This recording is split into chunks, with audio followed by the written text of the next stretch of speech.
¿Cómo andan? ¿Todo tranquilo por ahí? Bien, muy bien, bien. ¿Cómo te trata la cuarentena vos? Mira, me trata razonablemente bien dentro de todo, como ves, lleno de libros, poniéndome al día, veo vos también detrás, ¿no? Poniéndome al día en muchas lecturas, escribiendo unas cuantas cosas, porque estoy tratando de avanzar en alguna investigación sobre todo esto que está pasando, así que, pues la verdad que nada, tratando de aceptar esto con resignación y espíritu optimista, digamos, sabiendo de que es una pelea para largo y que vamos a tener que pelearla muy, muy duro. Sí, da la impresión de que por supuesto que hay, bueno, mucho cansancio, que la estamos intentando bancar con una sonrisa, pero Sí. empezamos a escuchar ya algunas voces que suenan más fuertes, ¿no? Que dicen que hay que romper la cuarentena, que de algo hay que morir, que, bueno, que todo eso, ¿no? Lo escuché a Pichetto que ahora está preocupado por los pobres. Hace no mucho tiempo pedía dinamitar las villas, pero ahora está preocupado por los pobres, ¿no? Y pide que salgamos a la calle. Mirá, yo creo que es una locura eso, creo que tenemos que tener mucho cuidado, hay una presión muy fuerte del empresariado para que la gente salga a la calle, salga a trabajar, pero la pandemia es muy, muy grave. Fíjate lo que pasó en Singapur, Uh -huh. Cristian, nada menos, ¿verdad? Singapur, que fue considerado hasta ayer a la mañana como el país modelo que había hecho las cosas bien, en donde había habido una cuarentena rigurosa, un seguimiento a través de Bluetooth y todas las tecnologías informáticas inimaginables inclusive, y sin embargo, de repente ayer en la tarde hubo un rebrote y tuvieron que hacer rápidamente un esfuerzo para contener eso, imponiendo otra vez de manera muy draconiana una cuarentena. Yo entiendo que evidentemente para muchos sectores económicos esto es equivalente a un desastre, pero es un desastre y yo creo que es un desastre provocado como consecuencia de las políticas neoliberales que destruyeron el aparato de protección de salud de nuestras sociedades, no solamente en el mundo de la periferia, sino también en el capitalismo desarrollado. Y esto ha sido reconocido, Cristian, hace poco nada menos que por el New York Times, en un Sí. editorial muy extenso, ¿viste? Diciendo que hemos caído en el pensamiento quimérico, dice, de suponer de que los mercados iban a producir los bienes que se suponían tenían que ser garantizados por el Estado. O sea, ellos mismos están ahora en un planteo realmente muy, muy duro en materia de autocrítica, hablando de la increíble concentración de la riqueza. Te digo, cosas que yo nunca esperaba ver en ese periódico, ¿no? Por ejemplo, que dijeran que era un escándalo que un millonario de la City, de Wall Street, que se dedica a trabajar con fondos de inversión, los famosos fondos buitre, haya adquirido un departamento con vista al Central Park y pagado 239 millones de dólares en una ciudad donde medio millón de personas no tienen casa. O sea, ellos mismos ahora se dan cuenta de la tremenda inequidad que provoca este sistema y que, bueno, tiene que haber algún cambio. Yo creo que esto es lo que se viene después, ¿no es cierto? ¿Se escucha bien ahí, Cristian? Se Porque escucha alguna gente... perfecto. Se Ah, escucha bueno, bien. Sí, yo veo que ahí están diciendo que se ve bien y que se escucha bien, así que bueno, estamos bien. perfecto, perfecto. Vos sabés que el otro día charlamos un segundito cuando coordinamos un poco esto, y yo te planteaba que me parece que no sé cuántos momentos mejores en la historia que este va a haber, porque si bien el órgano oficial de, bueno, de los lobos de Wall Street del mundo dicen que el Estado ahora tiene que intervenir más, que los trabajadores no pueden tener esa vulnerabilidad, también es cierto que acá estamos en un debate atrasado, ¿no? Pasó un mes, Atilio, y los bancos no ponen una moneda, el capital concentrado, las grandes fortunas, no estamos hablando de empresarios a los que le va bien, las grandes fortunas tienen un blindaje extraordinario, ¿no? Salen, bueno, se nota que están mucho más preocupados por la salud de los mercados que por la salud del pueblo argentino, pero bueno, escucho a dirigentes del radicalismo, dirigentes de Juntos por el Cambio, del PRO, que están diciendo que sería hipócrita tocar las grandes fortunas, cosa que pasa en países centrales con conducciones neoliberales, ¿no? Me parece que es un momento óptimo para empezar a discutir en serio esto. Yo creo que para discutir y para pasar a la acción, porque me parece a mí que realmente acá estamos en presencia de una situación que requiere medidas muy urgentes, y yo me parece bien la idea de este gravamen a las grandes fortunas, etcétera, pero responsablemente puedo decirte que lo que se piensa recaudar con ese impuesto va a ser absolutamente insuficiente para hacer frente a las enormes demandas que va a tener que responder el Estado, porque los mercados no van a responder ante esas necesidades. ¿Qué te digo? Te digo de garantizar la alimentación de millones de argentinos que viven de trabajos precarios, viven de changas y que no tienen en este momento ningún sistema para lograr subvenir a sus necesidades. Lo que se está haciendo, los 10.000 pesos, etcétera, es realmente una contribución. Yo no digo que sea despreciable, pero claramente es insuficiente. Además, es necesario un esfuerzo muy fuerte de inversión en materia de salud y de industria farmacéutica, y avanzar en temas que tiendan a garantizar, digamos, el reingreso al trabajo a mucha gente, porque esto no se va a producir de la noche a la mañana. No es que acá, una vez que el gobierno nacional dice, bueno, se acabó la cuarentena, al día siguiente los motores de la economía se encienden y salen disparados. Puse una metáfora, ¿viste? Como yo tengo un síndrome de abstinencia con el avión ahora, porque me he pasado volando durante los últimos 5 años una vez a la semana, por lo menos, imagínate ahora cómo estoy. Pero bueno, digo, ningún avión despega y llega a la altura de crucero de 11.000 metros a 900 kilómetros por hora. Es un aterrizaje, un despegue muy lento, y no va a ser diferente lo que vaya a pasar no solo con la economía argentina, con la economía de Estados Unidos, con la economía europea, digamos. Claramente hay una subestimación del costo enorme que va a tener que asumir el Estado para poner en marcha el aparato productivo una vez más. Para colmo, digamos, en un país como la Argentina, cuando el petróleo se te viene abajo, se te derrumba como se ha derrumbado en los mercados mundiales, derrumban los precios de las commodities. Tenemos que realmente sacar dinero de donde podamos. Y tenés 3 fuentes de dinero. Endeudamiento, que está absolutamente cerrado y es desaconsejable. Emisión incontrolada de dinero, que sabemos que en la Argentina es una bomba de tiempo que termina con hiperinflación.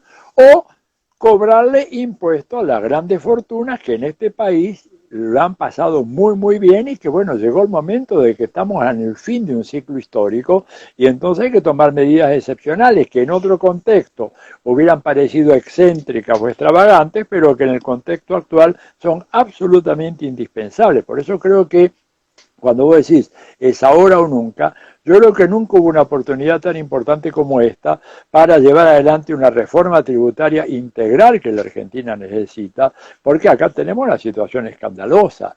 El impuesto a las ganancias, por ejemplo, que pagan inclusive algunos jubilados que ganan más allá de la mínima, mientras vos ves que es un impuesto que en donde no solamente el Poder Judicial, digamos, los que ya estaban, sino que en las empresas prácticamente no tienen ninguna gravitación real.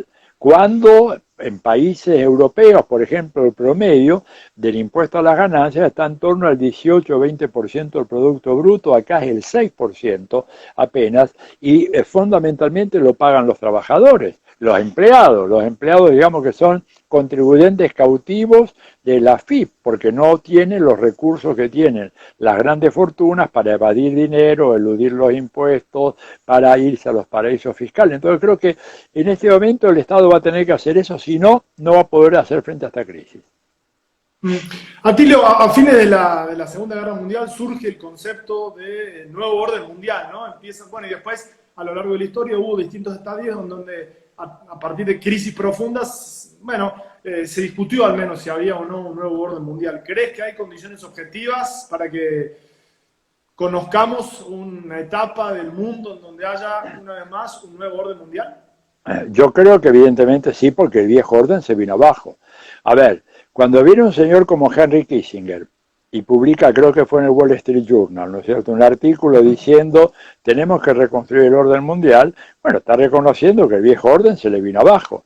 Lo que pasa es que obviamente Kissinger representa los intereses del gran capital internacional y dice hay que volver a reconstruirlo siguiendo las grandes líneas del liberalismo que hizo posible un periodo de paz en los años de la Segunda Guerra Mundial para acá, lo cual es una o una canallada, o no sé de qué manera calificarlo, porque no hubo esa paz, ¿verdad?, en el periodo posterior a la Segunda Guerra Mundial. Preguntarle a los vietnamitas si hubo paz, preguntarle a los palestinos, preguntarle a los nigerianos. Digo, miremos, digamos, el mundo aquel era un mundo muy desigual, y el mundo, cuando se derrumba la Unión Soviética, se transforma en algo mucho peor, en donde se estableció una primacía brutal de los Estados Unidos, que en este momento, cuando Kissinger dice hay que restablecer eso, claramente ese mundo no puede volver. ¿Por qué? Porque las fuerzas sociales que actúan en el escenario internacional hoy son diferentes, ¿verdad? Antes el eje del poder internacional estaba en el Atlántico Norte, Cristian. Era el Sí. acuerdo entre Europa y Estados Unidos, conteniendo a la Unión Soviética y teniendo en la otra punta de la masa euroasiática Japón. Hoy en día Japón es el país más endeudado del mundo. Imagínate, le podemos dar nosotros lección a los japoneses. ¿Sabes cuál es el nivel de endeudamiento de Japón en relación al Producto Bruto? Es 258%. Es como si hubieran tenido 4 veces a Macri los japoneses, digo, para producir un endeudamiento bestial. Entonces, evidentemente Japón ha quedado totalmente debilitado, no es ni siquiera una potencia regional en este momento en el sudeste asiático. ¿Quiénes son hoy los grandes factores de poder internacional? Estados Unidos, que es una potencia China. declinante, China y Rusia. Rusia, ¿por qué? Porque Rusia es un emporio de recursos naturales, de agua, de energía eléctrica, de gas, de petróleo, es el territorio más grande del planeta. Rusia solo es tan grande como toda Sudamérica, y además tiene una tecnología militar de recontra última generación que la hace ser un actor absolutamente decisivo en las arenas más calientes de la política internacional. Por ejemplo, en Siria. La que salvó la situación de Siria fue Rusia. Es más, a pedido de los mismos americanos que no sabían cómo salir de ese pantano. ¿Te das cuenta? Entonces, ese nuevo orden mundial ya está en marcha, ya está empezando a funcionar. Y evidentemente esto genera mucha ansiedad y mucha beligerancia por parte de Estados Unidos, porque no están dispuestos a resignar una posición de absoluto predominio que ellos ejercieron durante mucho tiempo. Y te pongo un ejemplo para no extenderme en esta pregunta. La situación de Venezuela, el desafío que significa una Venezuela bolivariana que resiste todavía las presiones de Estados Unidos, etcétera, es un desafío increíble que en el pasado Estados Unidos lo hubiera resuelto con una invasión como hizo en República Dominicana en 1965, o más acá, como lo hizo en Panamá en 1989 o en Granada en 1983, para ni hablar del golpe en Chile, en donde no invadieron pero hicieron todo el apoyo logístico, y ahora no lo pueden hacer. Entonces, de hecho, hay una potencia declinante, dos potencias en alza, y ese es el nuevo sistema internacional, que una vez que salgamos de esta pandemia maldita, creo que para países como Argentina, los países de América Latina, que están internados en un sendero un poco más progresista, más abierto, etcétera, va a ser muy importante ese orden más plural en donde te podés apoyar o en Rusia o en China o en Estados Unidos, y hacer una negociación que te permita maximizar las ventajas para tu país en lugar de estar como antes sometidos a lo que decían los americanos. Sí, sí, antes de separar a Panamá de Colombia, ¿no? Porque recordemos que es una provincia de Panamá. Exactamente. Eh, ¿Cómo ves el enclave regional? Porque, bueno, pensando en la reconstrucción de Argentina, porque ojalá pronto esto se acabe, den resultados las políticas sanitarias del gobierno argentino, e intente reconstruirse con la frontera cerrada, me imagino, porque es un peligro, además podría ser un golpe político muy grande, tener que empezar todo nuevo, ¿no? Estamos todos bastante, bueno, haciendo un esfuerzo grande para bancar la cuarentena, empezar todo nuevo, porque hay un rebrote, como contabas vos, lo de Singapur recién. ¿Cómo ves esto teniendo, vos viviste mucho tiempo en Chile, estudiaste en Chile, Piñera se está salvando de las manifestaciones, ¿no? El otro día tuvo un acto bochornoso de ir a sacarse una foto a esa plaza en donde se quejaban por ese modelo que convirtió a Chile en el país, el 10º país más desigual del mundo. Ahora, Chile, en donde también se practica una especie de darwinismo social, y sobre todo Brasil, ¿no? En donde hay un caso paradigmático de estudio, es una especie de pieza de colección, porque el propio presidente de la nación está pidiendo un golpe en el país en el que él es presidente, ¿no? Y bueno, y tenemos 1.200 kilómetros de frontera, más de 1.200 kilómetros de frontera, nuestro principal socio comercial. ¿Cómo ves, bueno, en clave de nuestros vecinos, en clave regional, la posible recuperación de Argentina? Mirá, yo creo que evidentemente, bueno, Piñera estaba liquidado, estaba a punto de knockout y la pandemia lo salvó. Piñera estaba con 9% de aprobación, 9%, el nivel más bajo de aprobación de un presidente chileno desde el restablecimiento de esta supuesta democracia en 1990, ¿verdad? Nunca había llegado tan bajo. La pandemia de alguna manera le sacó a la gente a la calle, la gente le había ganado a la calle. Todo indica que ni bien haya posibilidad de salir a la calle de vuelta, el reflujo, la vuelta de la gente a sacar a Piñera y a garantizar de que ese referéndum finalmente, por primera vez en la historia de Chile, le va a dar la posibilidad a los chilenos de tener una constitución aprobada por el pueblo. Vos sabés que, Cristian, Chile es un país que tiene una estabilidad que muchas veces es muy engañosa. Claro, es una estabilidad a partir de un orden oligárquico conservador increíble. Chile tuvo 3 constituciones. 1833 la de Portales, en el periodo inmediatamente postcolonial. 1925 con el golpe militar de Arturo Alessandri y 1980 la constitución de Pinochet. Ni una de las constituciones en Chile fue discutida, votada, aprobada por el pueblo, no te digo en referéndum, nada, ni siquiera consultado. Y ahora querían hacer una maniobra, la casta política chilena, porque es una casta cerrada que se ha repartido el país, querían hacer una especie, un referéndum viciado, porque decían, bueno, una parte obligatoria de los candidatos a ser convencionales tienen que ser parlamentarios, que son justamente lo que hicieron posible el saqueo de Chile. Escúchame, un saqueo, digo, podríamos hablar ahora del caso chileno, ¿verdad? Porque viví muchos años allá y además tuve mucho. El agua en Chile está privatizada desde su fuente. O sea, si vos sos un campesino que vivís al pie de la cordillera y tenés una pequeña parcelita de tierra y hay un manantial ahí, es absolutamente prohibido que vos toques el agua de ese manantial, porque esa agua, desde el momento en que sale a la superficie de la tierra, es propiedad de la empresa privada que domina el agua en Chile. Imagínate vos el material que hay para protestar y para hacer una crítica. Ahora, el problema nuestro fundamentalmente en términos de vinculación económica y peligro de pandemia es Brasil.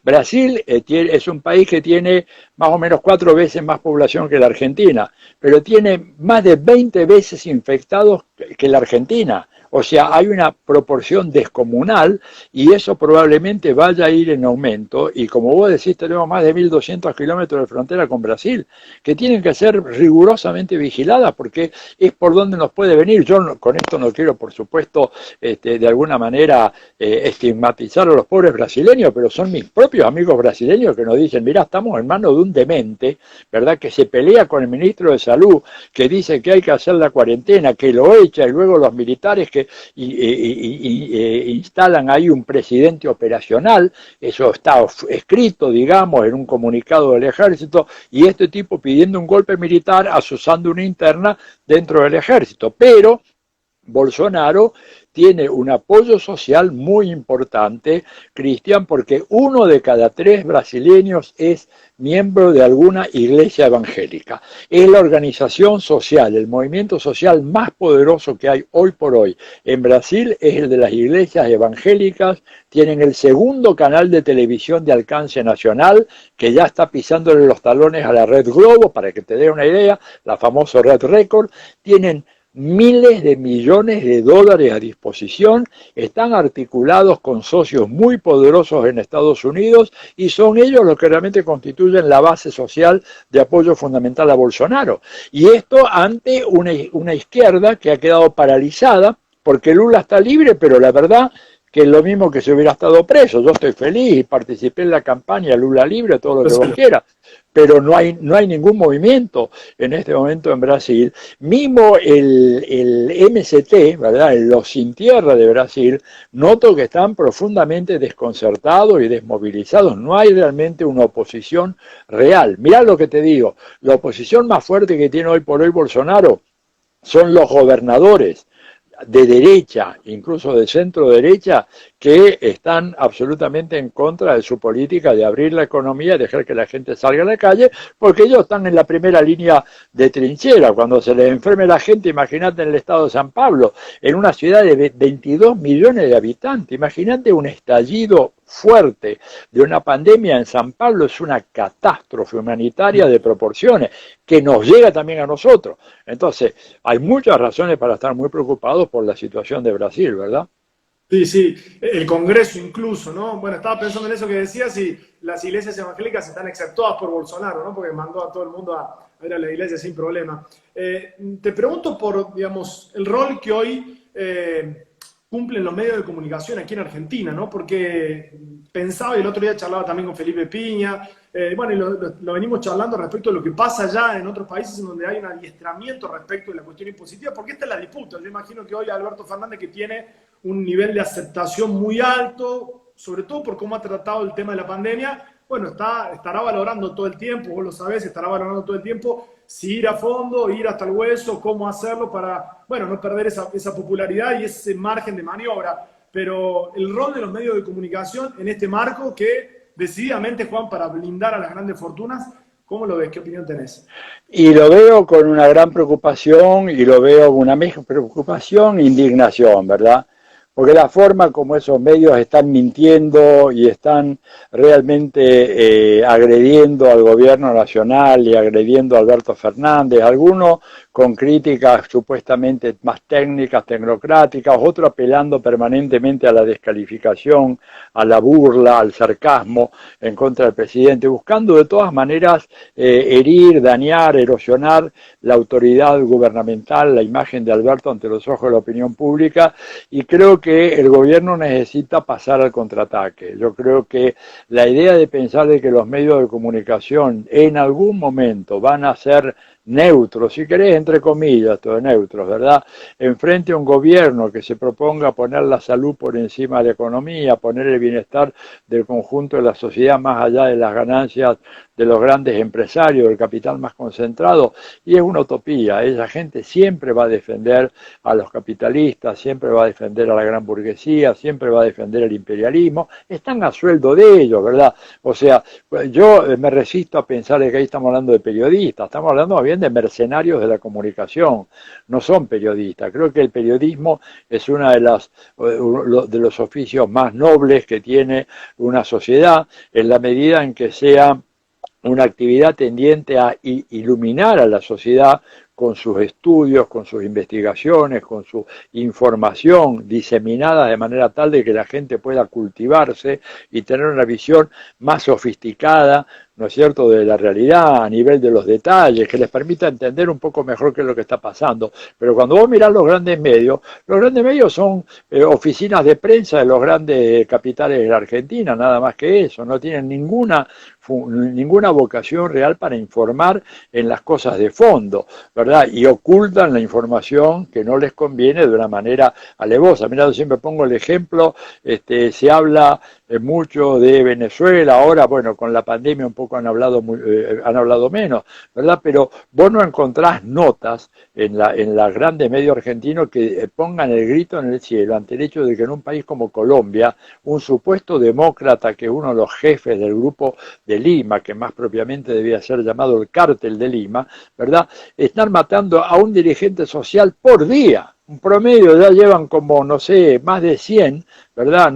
Apenas han habido 100 días en el año y ya hay ese número de asesinatos. Y sin embargo no hay una palabra, todos esos tipos que se rajan las vestiduras, esto que yo llamo los vulgos republicanos de la Argentina, republicanismo vulgar, berreta, de consigna hueca, absoluta, pero que no denuncia, ¿verdad? Porque quien comete esa fechoría, quien comete esos crímenes es de los nuestros y por lo tanto la omisión de esa prensa, mala prensa que no es periodismo, es prensa de propaganda, es ocultar esos hechos. ¿Te das cuenta? Entonces creo que desgraciadamente tenemos que, una vez que salgamos de esto de la pandemia, creo que es fundamental replantear el tema de la democratización de los medios de comunicación. Yo tengo una tesis muy dura en ese sentido. Si no hay democracia mediática, no hay democracia política posible. Es Sí, vos sabés que absolutamente...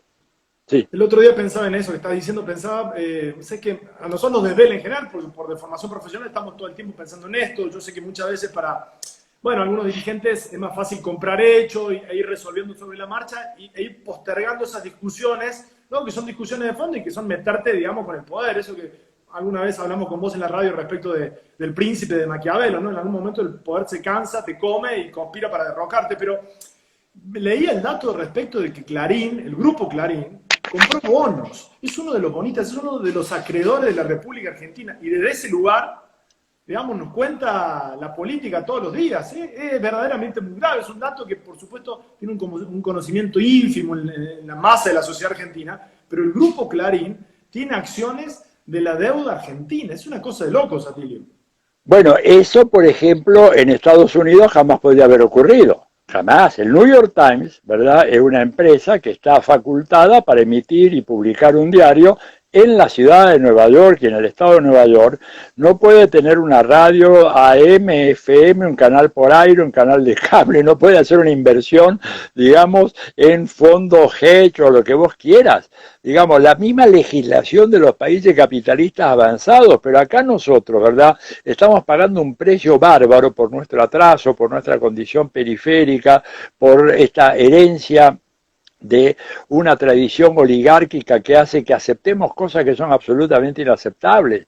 Tener todavía que una situación como la de papel prensa, que está absolutamente documentada, que fue producto de un robo instrumentado durante los años de la dictadura militar y que favoreció fundamentalmente a los dos grandes oligopolios mediáticos de la Argentina, y sin embargo eso no es tema de discusión. Bueno, yo creo que lamentablemente esa problemática que no ha sido encarada o que se encaró en los años de Cristina con la ley de medios, pero que fue derrocada porque se cayó en la ilusión de pensar de que bastaba con tener la ley para que la ley se cumpliera. Y la enseñanza, vos mencionaste a nuestro gran mentor Nicolás Maquiavelo, él dijo, aquel que pierde la calle no tiene ninguna capacidad de mantenerse en el poder, ¿verdad? Él lo ha dicho con todas las letras, ha explicado cómo esto funciona. Vos pensabas un poquito en la experiencia triste de Bolivia. ¿Por qué cae Evo Morales? Bueno, cae Evo Morales porque Evo pierde la calle. No es que perdió la calle después, no, perdió la calle antes, producto de una estrategia errónea, ¿verdad?, que fue la de desmovilizar a la propia población para no asustarlos, para no amedrentarlos, etcétera. El resultado fue que quedó indefenso. Pregúntate por qué Dilma cae cuando su partido político había obtenido 53 millones de votos. Y cuando ella la echan finalmente con esa argucia leguleya en el impeachment en el Congreso brasileño, no había ni siquiera 1000 personas en el Palacio de Planalto acompañándola.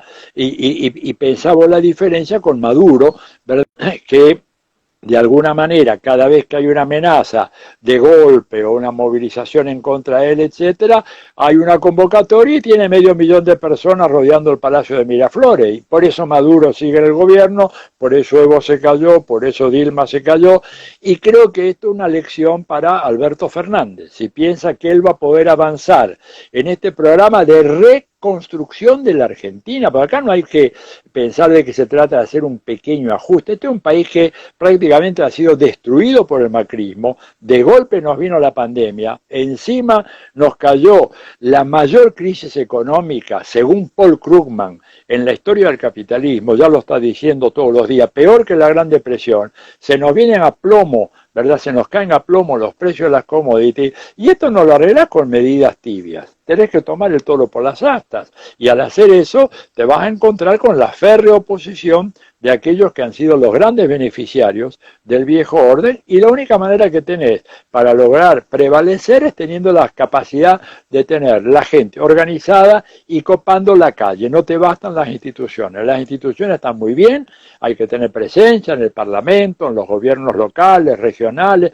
provinciales, pero si no tenés la gente en la calle dispuesta a dar la pelea, y lo que nos faltó con la ley de medios fue eso, confiar en que la justicia iba a fallar a favor de la ley de medios, pero cuando no saltaba un fiscal por aquí, saltaba otro por allá y una demanda por aquel, ¿verdad? Y nosotros tendríamos que haber dicho, no, no, señor, esto ya está aprobado y acá no hay una revisión judicial de una decisión política, hay que implementar esto y punto, porque sin democracia de medios, la democracia política se viene abajo. Entonces yo creo que esta tensión y este factor va a ser muy decisivo para darle gobernabilidad al gobierno de Alberto Fernández en medio de una situación pero tan crítica como la actual. Te quiero hacer una última pregunta justo Dale. sobre eso. Quiero agradecer mucho y la última tiene que ver con eso. Yo el otro día leí ahí en tu página una nota muy interesante que recomiendo, en donde vos te metes un poco en esta discusión respecto de los filósofos que están hablando en todo el mundo respecto de esta historia, del nuevo orden, de para dónde va a ir el asunto. Y vos decías, acá fundamentalmente las condiciones objetivas se dan cuando hay un pueblo, cuando hay correlación de fuerza en función de ese pueblo movilizado en la calle y un pueblo, digamos, que está dispuesto a bancar la parada, ¿no? Y para citar a otro discípulo de Maquiavelo, en este caso Antonio Gramsci, ¿no? Que habla de la hegemonía cultural, bueno, hasta no hace mucho podemos discutir si sacó 40 puntos o sacó un poco menos, pero la verdad que sigue siendo una fuerza representativa, cambiemos. Y vimos hasta hace poquito que después de que le dijeran miserable a Roca, bueno, salieron en balcones trabajadores de clase media, en muchos casos a bancarle los trapos a los ricos. ¿Crees hoy que hay una correlación de fuerza, que hay una con los trabajadores que están, digamos, bancándose perder sueldo, bancándose quedarse en casa, que están viendo todo esto desde su casa en un momento inédito, especial, la posibilidad de hacer esos cambios, digamos, o que todavía prima la hegemonía cultural? Bueno, mira, yo creo que un componente fundamental, porque el otro día me hacían, bueno, tuve una entrevista, viste, estoy medio mareado porque con todo el tema de la tecnología resulta que estoy más ocupado ahora que antes, porque antes si estaba en Córdoba no podía estar en Sevilla, pero ahora estoy en Córdoba y al rato me llaman de Sevilla, estoy en Sevilla. Bueno, me preguntaban sobre el tema de si la Argentina estaba madura o no. ¿No es cierto?, para estos cambios. Y la respuesta es, nunca los pueblos están maduros para los grandes saltos. Se dan los grandes saltos cuando vos te das cuenta de que o te vas al abismo o retrocedes y haces algo absolutamente inesperado, insólito, que era heterodoxo, y creo que la Argentina está en ese punto. Yo creo que va a depender mucho del liderazgo de Alberto Fernández, o sea, de la adecuada visión que él tenga a la naturaleza, a la crisis, de quiénes son los grandes adversarios, cuáles son los grandes obstáculos, y la convicción que él tiene de que para remover esos obstáculos y para avanzar en una política de reconstrucción nacional, tiene que potenciar la organización del campo popular. Yo creo que eso es un tema absolutamente fundamental, porque si él no hace eso, si él piensa que esto lo va a manejar a través del Parlamento o del Congreso, una Cámara de Diputados presidida por Sergio Massa y todo lo demás, creo que entra en una vía muerta, que es lo que mucha gente de la derecha quiere, que el gobierno se desgaste, que esta crisis del coronavirus lo debilite totalmente y que por lo tanto llegue un momento en que prácticamente quede todo servido de ver para un retorno triunfal del macrismo, sea a través de la persona de Macri o de Larreta o de cualquiera de todo esto. Entonces yo creo que hay condiciones potencialmente válidas como para pegar el gran salto, sobre todo porque no tenés otras alternativas. Porque si vos me decís que podés apelar a otros recursos para enfrentar una situación crítica, pero la Argentina no tiene esos recursos. A ver, yo creo que la Argentina tiene que hacer algo que aparentemente se está haciendo, aunque de manera muy callada, que es una auditoría de la deuda externa.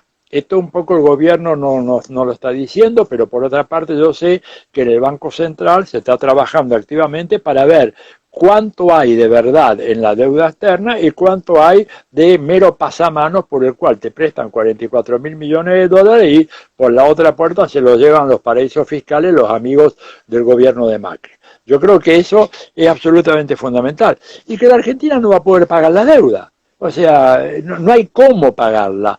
Y la única, no solo que no hay cómo pagarla, no hay cómo sostener el aparato del Estado y el funcionamiento que permita garantizar las condiciones de vida de las grandes mayorías populares, grandes, porque esto abarca muchos sectores de las capas medias, y para poner en marcha el aparato productivo argentino, que no va a ser una cosa tan sencilla. Escúchame, en Estados Unidos, para volver un ejemplo, ¿no es cierto?, el 70% de la economía norteamericana se mueve al compás del sector servicios. Y ese sector es un sector que en este momento está absolutamente planchado. ¿Vos te crees que la gente, cuando se termine esto, va a salir corriendo a comer en restaurantes atestados de gente como comíamos alegremente hace 2 meses? ¿O que vas a ir a un recital? ¿O que te vas a ir a un cine y te vas a sentar al lado de gente? Digo, poner en marcha todo esto, una campaña de educación, campaña de salubridad, asegurar el tema de las vacunas, si aparecen las vacunas,